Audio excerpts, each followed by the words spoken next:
Hi, I'm Noga, a strategic marketing and sales consultant at Match B2B, working with SMBs that sell in international B2B markets. Welcome to the fourth lecture in our series about turning randomness into method in B2B sales and marketing. In the first three lectures, we talked about why random marketing no longer works, how to define your ICP, and how to create a sharp two-sentence value proposition. Today, we're moving to the most practical stage, how to take a first message and turn it into a booked meeting. Here's the problem. Most small and medium B2B companies send one message and stop.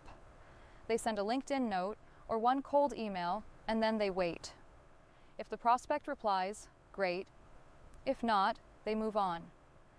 But in reality, almost nobody responds to the first message. Your prospects are busy, distracted, and often overloaded with sales messages. They don't know you yet. So if you stop after one attempt, you're throwing away almost every lead you generate. The solution is to build a short, structured touchpoint sequence.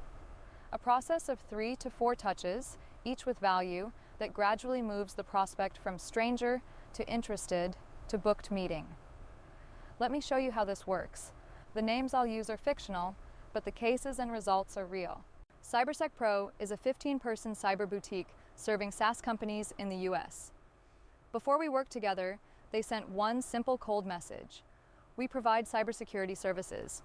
Would you like to talk? The result was a 2% reply rate. Almost nothing. We helped them build a 4-step sequence. Day 1, they sent a thank you note on LinkedIn with no sales pitch, just, thanks for connecting, great to meet someone else in the SaaS space. Day 3, they followed up with value. We see many SaaS companies failing SOC2 audits. We put together a guide with 5 common pitfalls. Want me to share it? In week 2, they invited to a short call. We work with SaaS companies your size, and we see recurring SOC2 issues. Would 10 minutes make sense to see if this is relevant? In week 3, they sent a final email with extra value. Here's a short checklist CTOs can use to prepare for SOC2. Hope it's useful. The result was clear. Reply rates jumped from 2% to 12%.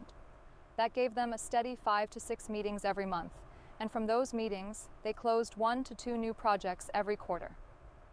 Now let's look at another case, ProximaSoft, a 9-person B2B marketing agency. They used to send one very long detailed email describing all their services. No one read it. The result was 0 replies. We redesigned it into a sequence. The first email was short and sharp. Subject line, how to build a US pipeline without SDRs. Body, we help SaaS startups after Series A generate a US pipeline without building an SDR team. Would you like to hear more? 4 days later, they sent a second email with value. Here's a short guide. 3 ways SaaS startups can open a US sales pipeline within 90 days. A week later, they sent a simple question. Are you the person in charge of building the US pipeline, or is it someone else on your team?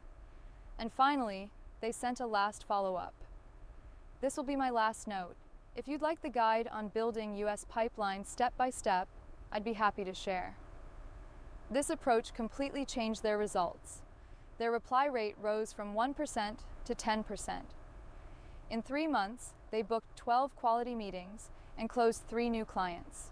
And let's look at FinPoint, a fractional CFO firm. They were making the classic mistake of sending very long, overly detailed first messages full of credentials and background. Prospects simply ignored them. We shifted them to a simple LinkedIn Touchpoint sequence.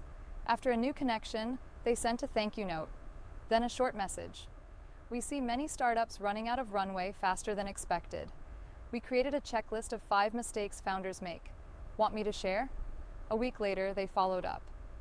We've helped startups your size extend their runway by 12 months. Would you like a quick 10-minute chat? And finally, they sent a closing email with one more piece of value.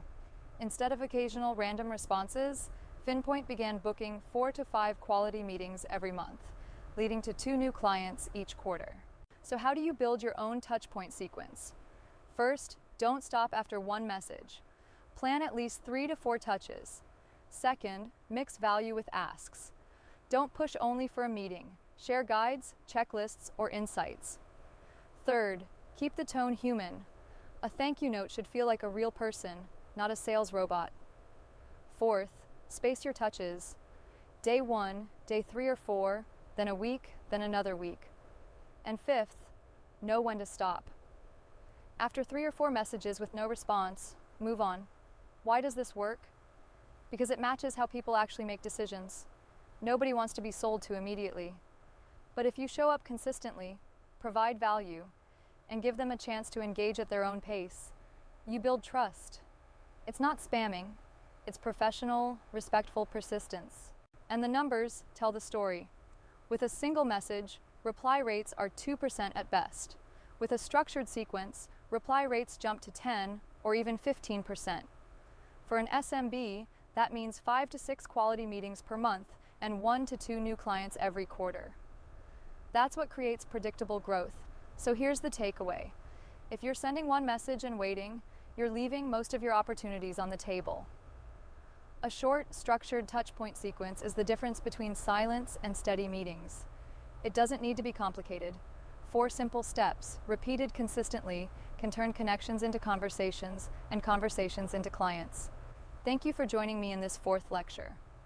In the next and final lecture, we'll talk about how to measure and improve, how to make sure your process doesn't stay a one-time experiment, but becomes a repeatable method that grows your pipeline month after month.